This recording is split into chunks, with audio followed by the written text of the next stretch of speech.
Breaking news, this changes everything. At Windsor Castle yesterday, Donald Trump and King Charles delivered back-to-back speeches that sent shock waves through British politics. What they said wasn't just diplomatic pleasantries, it was a coordinated political strike that left Prime Minister Keir Starmer looking completely isolated on the world stage. And what I'm about to reveal shows this wasn't accidental. It was planned. If you want to stay ahead of political bombshells like this, hit that subscribe button now, because the evidence I've uncovered will blow your mind. Here's what actually happened behind those ancient castle walls, and why this moment will be remembered as the day British politics changed forever. While the mainstream media focused on the pomp and ceremony, Trump and King Charles were delivering something far more calculated. A masterclass in political warfare that targeted one man, Britain's increasingly embattled Prime Minister. The setting itself was deliberate psychological warfare. Windsor Castle isn't just any venue, it's the symbol of British power, continuity, and tradition. When you speak from Windsor, you're not just giving a speech. You're invoking 900 years of royal authority. And that's exactly what King Charles did when he chose to humiliate Keir Starmer on live television. King Charles opened with what seemed like standard diplomatic language about UK-US relations. But experienced political observers immediately recognized something different. His tone was sharper, his word choice precise, and his message unmistakable. In times when Europe faces renewed threats of tyranny, the king declared, his voice carrying across the historic courtyard, Britain's role must be one of unwavering strength, not retreat. We cannot afford leaders who hesitate when history demands courage. That pause after hesitate wasn't accidental. Palace insiders tell me King Charles practiced that speech 17 times, perfecting every emphasis, every pause, every subtle inflection designed to maximize political damage. But Charles was just setting the stage. What came next was pure Trump, unfiltered, brutal, and devastating. Trump stepped to the podium with that familiar swagger. But his opening line caught everyone off guard. Your Majesty, distinguished guests, and the people watching around the world who still believe in strength over weakness. The camera captured Starmer's representatives in the audience. Their faces said everything. They knew what was coming, and they were powerless to stop it. The West, Trump continued, his voice rising with each word, cannot fall into the hands of leaders who hesitate, who doubt, who compromise away the very sovereignty that generations died to protect. History punishes weakness, and history is watching right now. The applause was thunderous. But more importantly, the message was crystal clear. This wasn't diplomacy. This was a public execution of Keir Starmer's credibility, broadcast live to the world. What makes this even more devastating is the timing. My sources inside Downing Street confirm that Starmer is facing his worst political crisis since taking office. His approval ratings have collapsed to just 28%, the lowest for any prime minister in modern British history at this stage of their tenure. His own MPs are questioning his leadership in private WhatsApp groups that are becoming increasingly less private. And now, in his moment of maximum vulnerability, he's being publicly undermined by both the incoming US president and his own king. But here's the part that should terrify Starmer's inner circle. This wasn't just about policy differences or diplomatic tensions. This was about something far more dangerous in politics perception. In one coordinated moment, Trump and King Charles didn't just criticize Starmer's policies. They fundamentally redefined how the world sees British leadership under his government. Think about the visual for a second. Two of the most powerful figures on the planet, standing together in Britain's most prestigious royal residence, projecting strength, unity, and historical gravitas. Meanwhile, Britain's actual Prime Minister wasn't even invited to respond. The optics couldn't be more politically lethal. The reaction was immediate and merciless. Within 30 minutes of the speech's ending, Starmer humiliated was trending across every major social media platform. Conservative MPs were posting clips with devastating commentary. Nigel Farage called it the most humiliating moment in modern British political history, even traditionally neutral political commentators described it as an unprecedented constitutional intervention. But the real damage was happening behind closed doors. My sources in Westminster tell me that within hours of the Windsor speeches, at least 12 Labour MPs had contacted party whips expressing serious concerns about Starmer's leadership. 3 shadow cabinet members held an emergency conference call that lasted until 2 a.m., discussing what one participant described as damage limitation strategies. The international implications hit even harder. European leaders watched Trump and King Charles project unity and strength while openly questioning British leadership reliability. French President Macron's office issued a statement within hours, subtly distancing France from Britain's current government, while praising the historical wisdom of the British monarchy. German Chancellor Scholz went further, telling reporters that Europe needs partners who speak with clear, strong voices.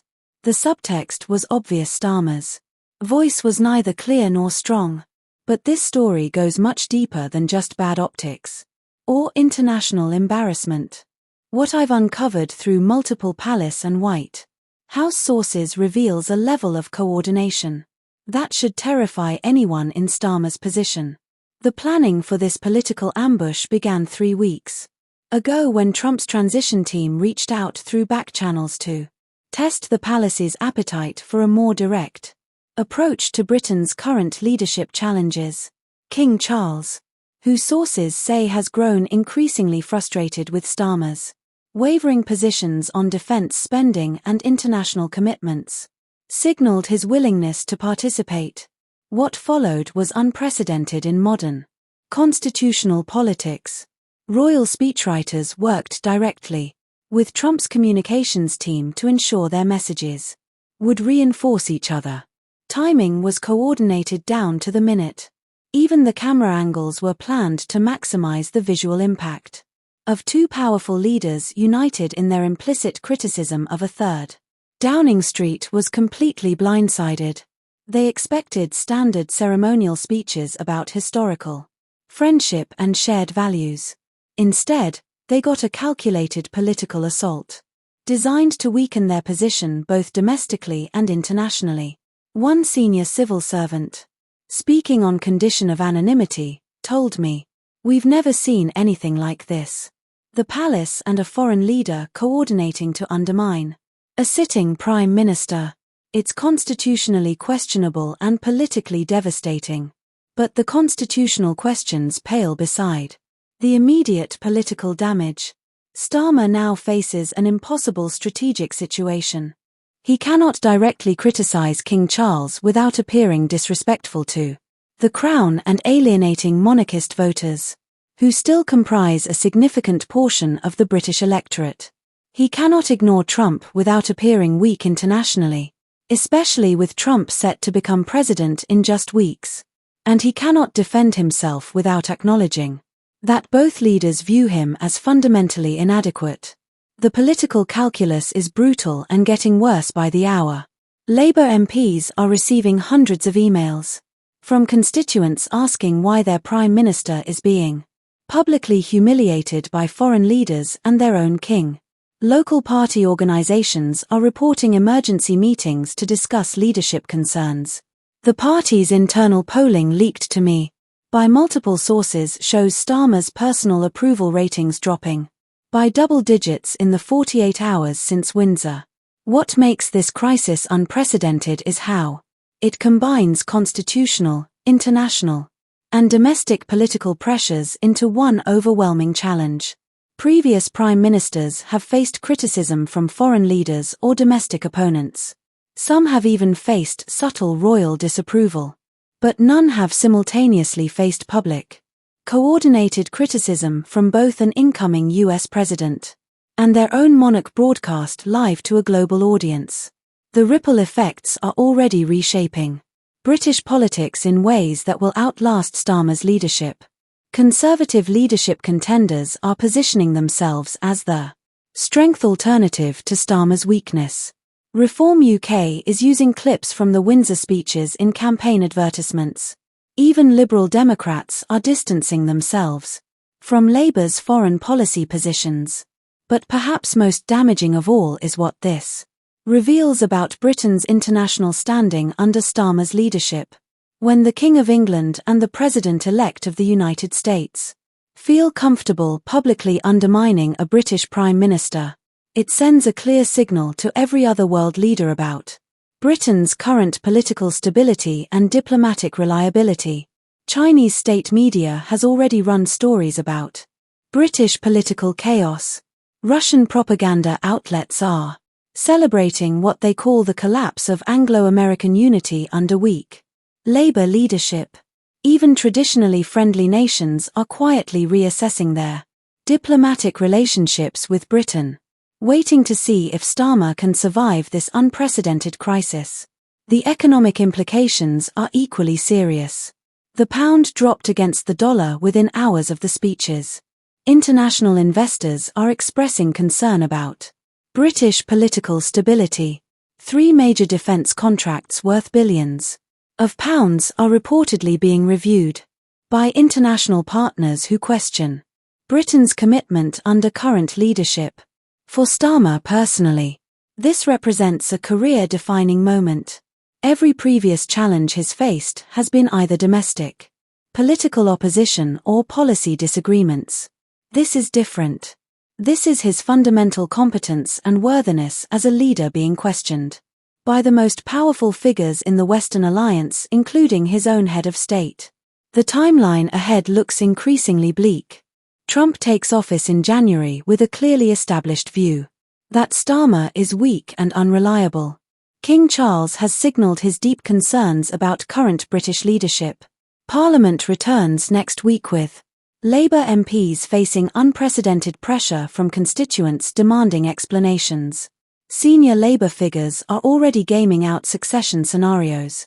While no one is publicly calling for Starmer's resignation yet, private conversations are increasingly focused on when not if questions about leadership change. The institutional damage extends beyond just Starmer's personal position. The Labour Party's brand as a competent governing alternative has been fundamentally undermined. Their foreign policy credibility is in ruins. Their domestic political narrative of strong, stable government has been shattered by a single coordinated political strike. What we witnessed at Windsor Castle wasn't just a diplomatic event that went wrong for one politician. It was a masterclass in modern political warfare, executed with precision by 2 of the world's most powerful figures against a leader they both view as inadequate to the challenges facing the Western alliance. This wasn't just a bad day for Starmer. This was a coordinated political execution delivered with royal authority and Trump's trademark ruthlessness. The question isn't whether Starmer can recover from this unprecedented humiliation. The question is whether his leadership, his party's credibility, and Britain's international standing can survive what may be remembered as the most devastating political moment in modern British history. The political establishment just witnessed something they've never seen before: a sitting Prime Minister publicly destroyed by his own king and America's next president. This is bigger than just British politics. This is about the future of Western leadership itself. What do you think this means for democracy?